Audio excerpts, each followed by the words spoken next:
Thank you for joining us today. Welcome to the Chai Academy. I am Rabbi Sachs, Yaakov Sachs, coming to you live from the heartbeat of the Chai Center, namely my office. I don't know if it's the heartbeat.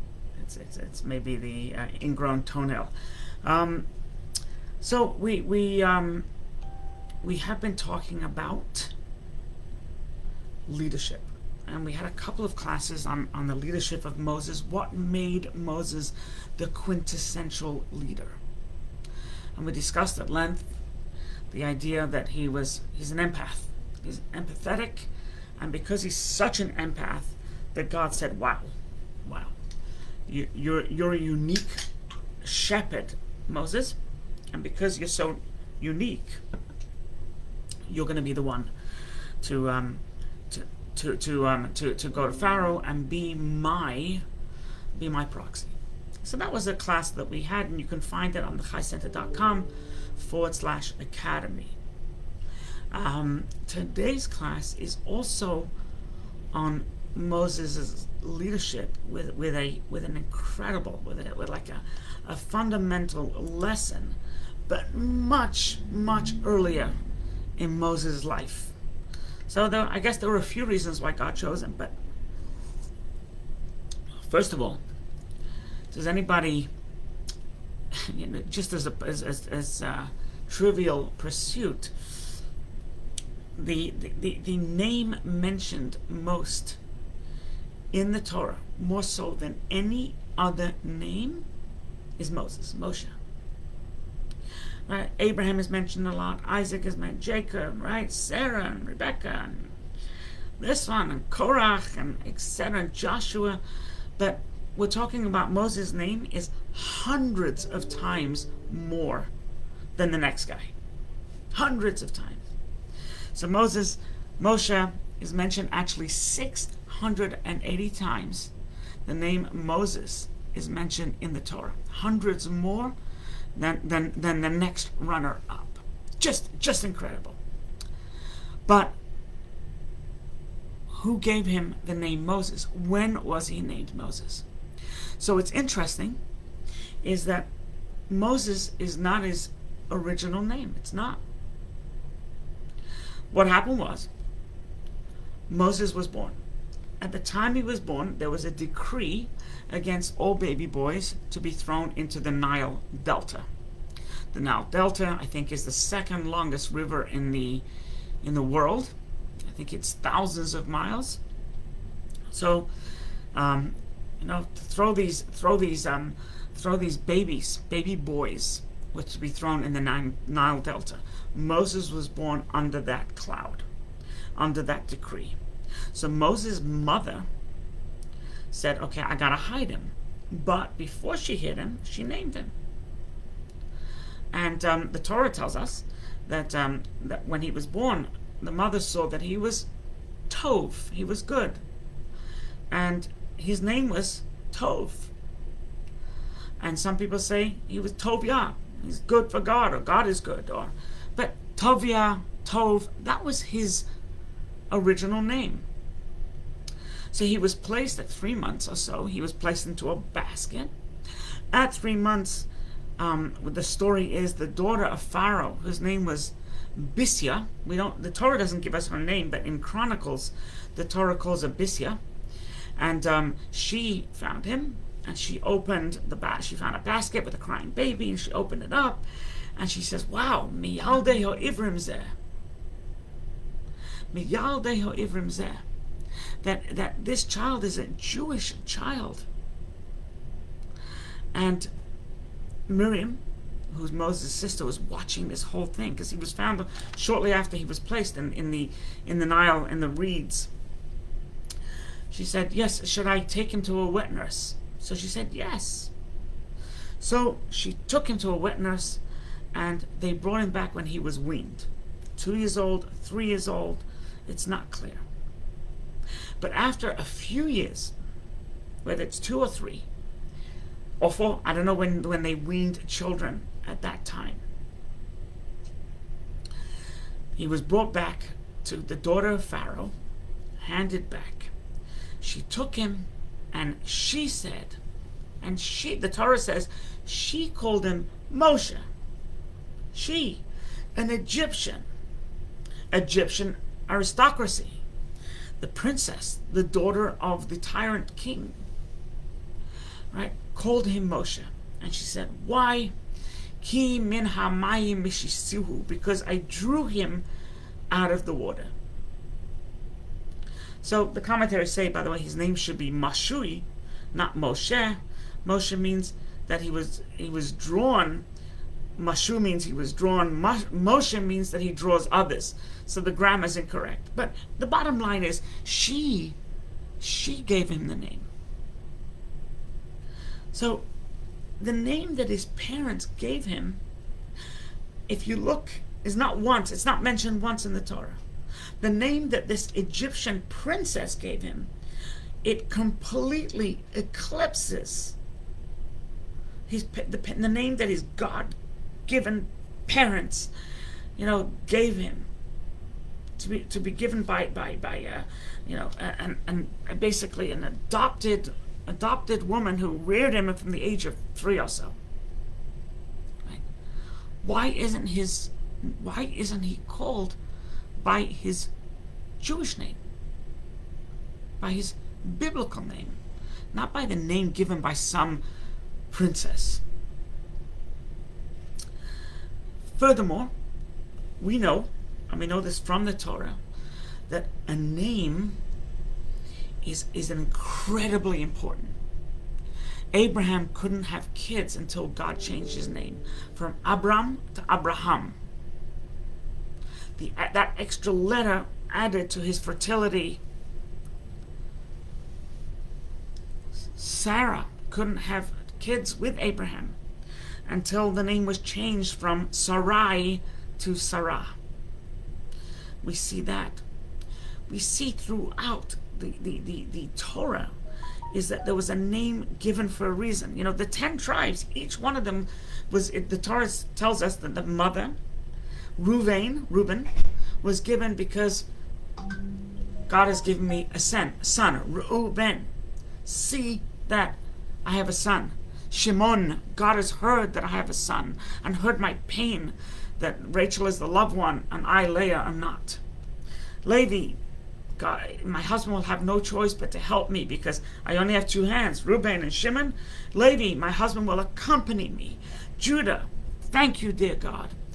On and on and on and on and on. Literally every name in the Torah is Judah's kids. The Torah tells them why they were called their names. Every name in the Torah is considered a special name, and it reflects the energy of the soul. Furthermore,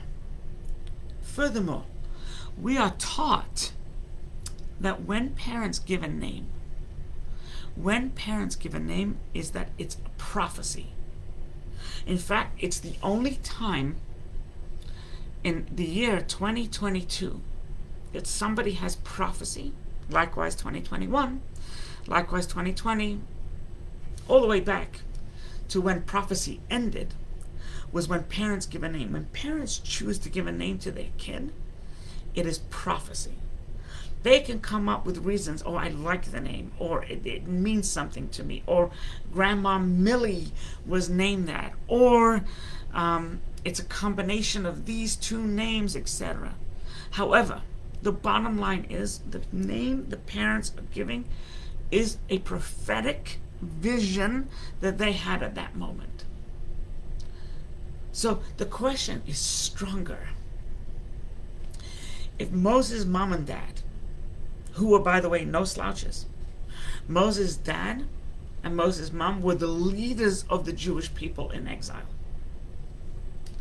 They were the sages, they were the prophets, they were the leaders, they were the heads of the Jewish people. They were the spokespeople. They were righteous, they were scholarly, they were holy. Moses' father Amram and Moses' mother Yocheved were no slouches. They were the heads of the Jewish people, the leaders, literally the leaders. And they merited to have Moshe. They merited to have Aaron. They merited to have Miriam, who were also leaders. But they didn't call him Moshe. They called him Tuvia. So we're completely eclipsing their prophecy, and we're going to an Egyptian princess who, it could have been, maybe it's prophecy, maybe it's not, but the bottom line is it's not the name the parents gave. So we're negating completely, by calling him Moshe only, we are negating Moses' parents' prophecy. Completely. What would be so bad if sometime, when Jacob's name was changed to Israel, so we still kept Jacob, Israel, Jacob, Israel, Jacob, Israel. We kept both of them. Would it have been so terrible to keep Moshe Tuvia, Moshe Tuvia, Moshe Tuvia? But it's not. It's not. There's no mention of Tuvia. It's gone. It could be found in the Midrash, could be found in the Talmud. It cannot be found in the Torah. It's gone. There's no mention of Moshe's name. And so the question is, it's mind-boggling. It defies logic. Defies logic. Why choose that name? Also, according to Torah law, biblical law, if somebody had a name that was derogatory, we are no longer allowed to call them by that name. The name is hurtful to the person, or the name brings up bad history, and the person no longer, lives in that bad space. They can get a new name, and you call them by the name, and you don't call them by the old name, which brings back bad memories and nightmares. Baby Moshe being put in the sea, in the river Nile, which was flowing with the corpse and the carcasses of the other babies who died. Moses was saved, and he was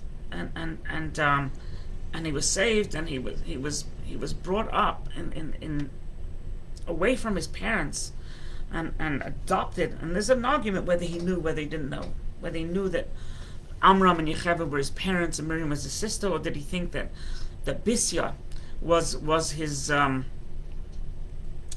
mom? But he was a tragic beginning, right? He was for the first few years in his life, then he was given up, abandoned, because they had no choice, royal decree, and Bisya wanted the kid.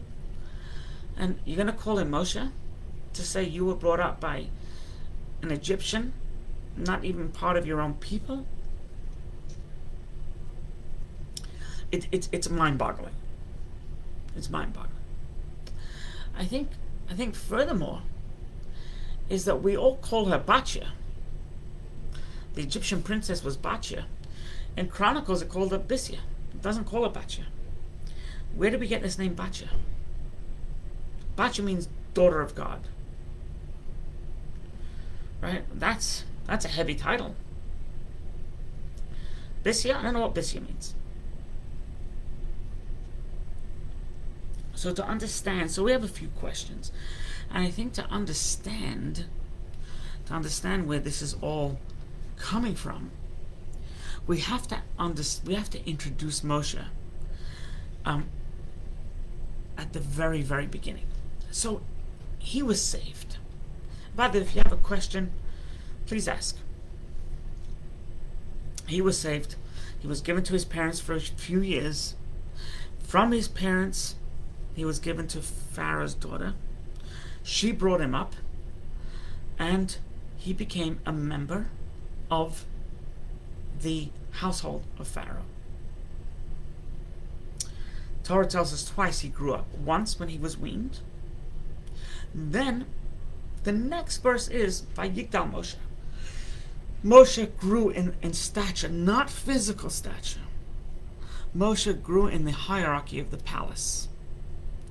Moshe was the grandson of the king. Moshe's mother was the princess. And Moshe was given duties. He was part of the monarchy. He lived in Buckingham Palace. He would possibly, eventually, like Prince William, take over the throne when Elizabeth steps down and Charles steps down. Then you have William. When Pharaoh steps down and Pharaoh's progeny, pass on, etc., it's very possible to go to him. And even if it doesn't go to him, he is set for life. He has influence, he has wealth, he has riches, he has caviar, right? And he has farm fresh salmon, right? As opposed to hand caught, as opposed to being caught by the net.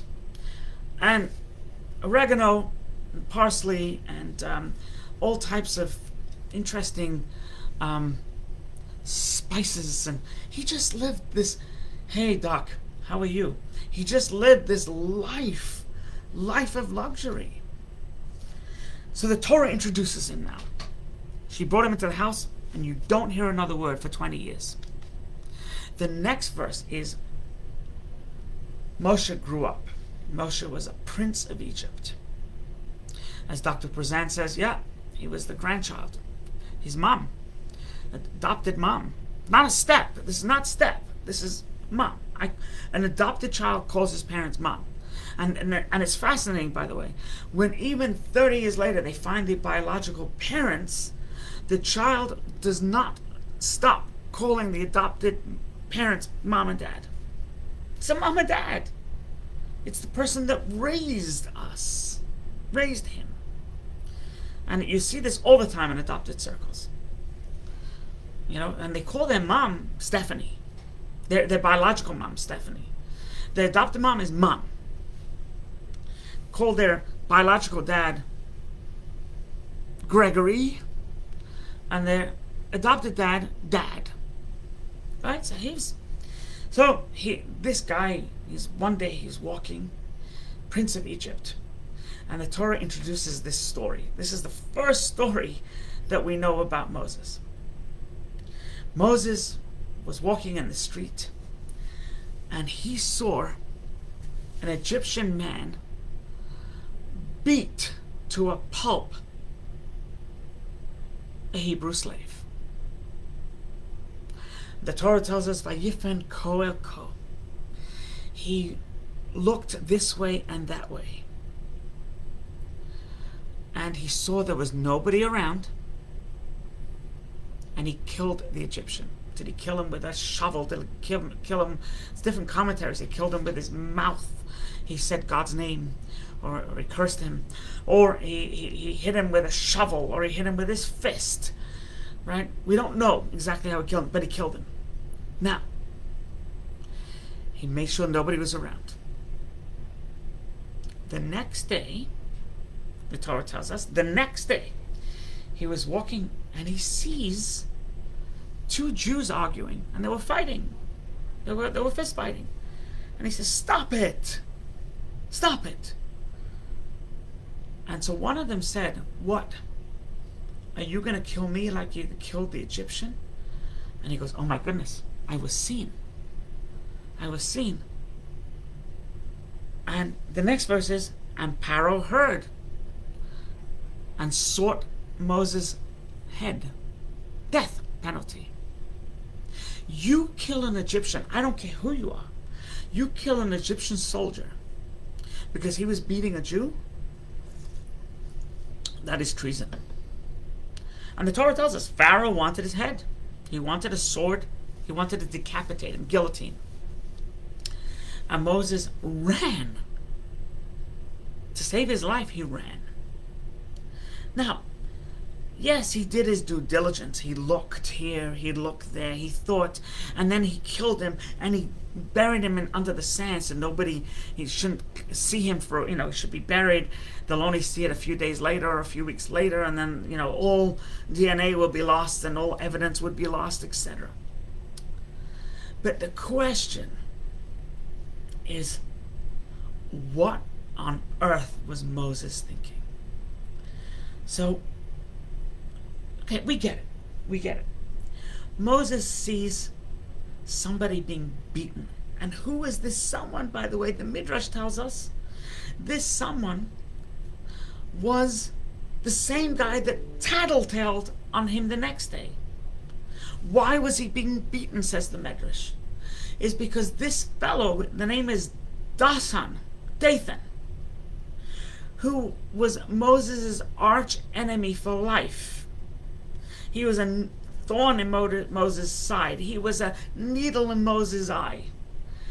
This Dathan was a person of ill repute. He was shacking up with a woman who happened to also be shacking up with this Egyptian soldier, and this Egyptian soldier was beating the Jew who dares sleep with his girlfriend. He wasn't a good guy. And not only that, the next day he went to the king and says, I'll tell you who killed the Egyptian. It was Moses. But Moses saved him. So this guy was a loser. He was a skunk. He was a piece of garbage. Moshe sees this guy, this bad guy of ill repute, being beaten. And Moses says, I can't take it. I can't stomach it. I can't. This is sickening. You want to slap him once, and as a slave, kick him in the behind and say, get back to work. That's one thing. But you're killing him. And Moses acted. He acted impulsively, and he killed the guy. And because he killed the guy, he had to run for his life. No more caviar, no more spices, no more wild cooked salmon. You're going to live on bread and water for the next 40 years or 60 years of your life until you meet God at the burning bush. Why did Moses do it? Why did Moses do it? Okay, he was upset. Well, Moses, aren't you upset every day when you see slavery? Furthermore, Moses, you are the freaking prince of Egypt. Don't commit treason. Don't commit treason. Right? I guarantee you that someone from the SS in 1942 killed a fellow SS because the SS was killing a Jew. That SS soldier, no matter how he is, would have been killed. The SS could have been blonde and blue eyes and chiseled and body and perfection of the Aryan race and the poster child. You kill another SS because you killed a Jew, you're out of here. You're dead. Moshe, you knew you were going to die or you're going to have to run. Why'd you do it? Impulse? Moshe. I mean, if I was there, I would have said to him, Moses, don't kill the Egyptian. You're part of the royal table. You're in the royal circle. End the genocide. The big picture. Don't sacrifice the big picture because of this one lonely Jew. Right? Work from within. Try and influence Pharaoh. Try and influence your grandfather, for crying out loud, your uncles, your great uncles, and see if you can help the Jews in that way. It may not happen immediately, but eventually, as you get more and more senior, and you're going to have say over the budget, you're going to become a commissioner of trade, transportation, you're going to have eventually a way to tamp this slavery down, tamp this cruelty down. Instead, you gave it all up because you were impulsive. You killed, right? You went for the egg instead of the chicken. You saved one Jewish person who happened to be a skunk instead of being able to save hundreds of thousands of others. Maybe not immediately. You wouldn't have had immediate satisfaction of saving, but you could have done it. What should you have done, Moses? In my opinion, you should have said, I can't bear it. You should have gone back into your palace. You should have cried your eyes out.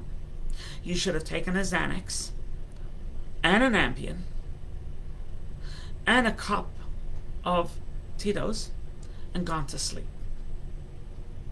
You wake up. You wash with, you wash your face with oat soap and with a Dolce Gabbana shampoo. Take a shower. You go sit down, and you have your organic cereal, and you'll feel better, right? You'll play a little baccarat, polo. You'll feel better. You're the Prince of Egypt. But you threw it all away. You threw every opportunity, every chance you had to help the Jewish people. Hundreds of thousands and millions. There were 2.5 to 3 million people that left Egypt. 2.5 to 3 million slaves. You gave it all up because of that one Jew. You didn't use your seichel. You didn't use your logic. You worked with emotion. Quite frankly, Moshe, if I didn't know better, I would say I'm disappointed in you. And you were just downright stupid. You chose the egg instead of the chicken. You focused on one little minutia. One little, one letter on you focus on one letter on a million-word essay. Moses, come on. So, I will tell you that it's good he didn't ask me. Now, we know Moshe was the greatest man that ever lived. He was the greatest prophet. We know he was a genius. We know he had a photographic memory. We know he was a strategist. We know he spoke to God face to face, right? And yet he still acted like a fanatic. Yet he still acted impulsively. There has to be a reason. He still wouldn't have taken my advice. He still didn't process this logically. My logic, anyway, your logic. I mean, we've discussed this logic. It's sound. He still wouldn't have done it. You know why he wouldn't have taken my advice? Because there's a person being beaten to death. He tried to hide it. He looked this way and that way. Right? Yeah, he did try. Obviously not good enough. But he saw a person being beaten to death. He says, I'm gonna stop this. This is not even slavery. This is just jealousy of fighting over a chick. Right? An Egyptian woman who gets to romance her. Who gets to sleep with her? Who gets to have sex with her? That's what I'm going to stop this, and I'm going to stop this now. So yeah, it was impulsive, but he had no choice. Moshe was just. And here's the irony. If Moses would have not done that, if Moses would have gone back to the palace and had his triple filtered water, coconut water, right, and sat by the pool in his terry cloth, or Egyptian cotton robe, he would have been a nobody. We wouldn't have known anything about him. We wouldn't know. But the fact that you and I know about him, the fact that Martin Luther King idolized Moses, the abolitionist movement, that was their paradigm, Moses, the freer of the slaves, right, was because he didn't go back to the palace. he killed an aggressor, he killed a murderer, and he had to run for his life. And then eventually he came back, and he came back and he fought his father, his grandfather, and maybe his own mother. That's why we know about Moses. If he would have gone back and said, okay, I'm not going to kill, I'm going to strategize, and I'm going to call a couple of strategists and a couple of attorneys and accountants, and I'm going to get a think tank together. How are we going to help the Jews? We would have never known who he is. He would have died. He would have been an unknown person, like so many unknown heroes. There are so many people alive today who did such incredible things that we know nothing about. Nothing. We don't know their name, but they're incredible. I mean, do you know the name of the forger in France during the Holocaust who forged 9,000 passports? And he did 900 over a 30-hour period for Jewish children to escape the Holocaust. Do you know his name? Right? Kaminsky. Do you know? You know? Bartolo Kaminsky, I think his name is. I don't even know. But do we know? No. It's incredible.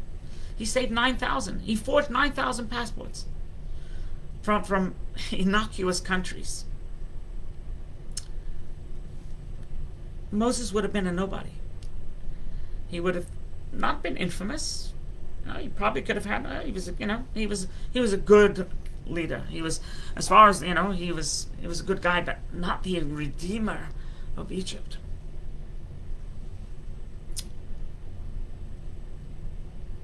Why did he give it all up? In addition to why be a fanatic?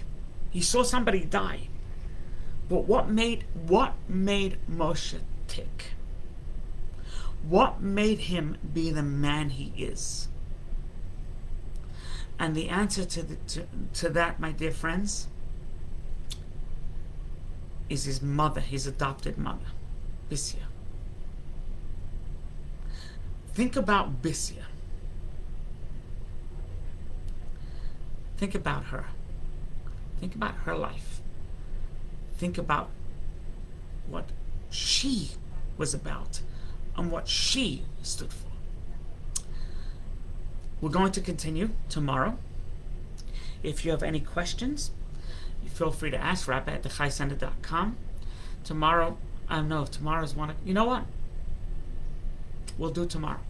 We'll do a rare class on Friday because I don't want to leave it a cliffhanger for the weekend. We'll do tomorrow 1 o'clock, and we'll complete this class. It's a rarity that we have a class that goes over 2, but I want to flesh out the point, and give me feedback. Let me know if you enjoyed this. If you have any questions. If you care to share, please do so. But the lesson is, for those of you who plan on tuning in tomorrow, you will not be disappointed, because the lesson is such a powerful lesson, and it made Moses who he is. It made people look up to him, and it made his name be mentioned 680 times because of this lesson. Adieu, farewell. Please join us tomorrow at 1 o'clock, Friday at 1.